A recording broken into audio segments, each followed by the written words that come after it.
ভিক্ষুককে চাউল দিয়ে বিদায় দিলে কিন্তু আপনার জীবনে বিপদ আসতে পারে। অনেকেই আমরা ভিক্ষুককে চাউল দিয়ে বিদায় করে দেই।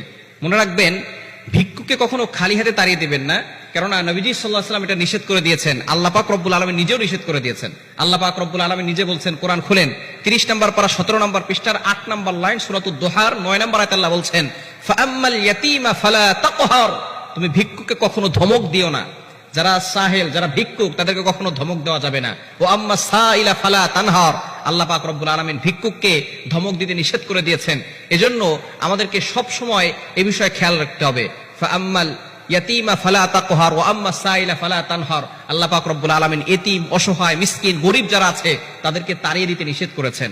তবে দুঃখজনক হলেও সত্য, আমরা অনেকে তাড়িয়ে দেই না, তবে অনেকে আমরা চাউল দেই। ভিক্ষুক যারা আছে তাদেরকে চাউল দেয়। আবার অনেক সময় জাকাতের সময় আসলে যারা গরিব মানুষ তাদেরকে লুঙ্গি দেয়, কেউ শাড়ি দেয়। খবরদার, এই ধরনের ভুল কখনো করবেন না। জাকাতের টাকা দিয়ে লুঙ্গি, শাড়ি কিনে দেওয়া, এটা কিন্তু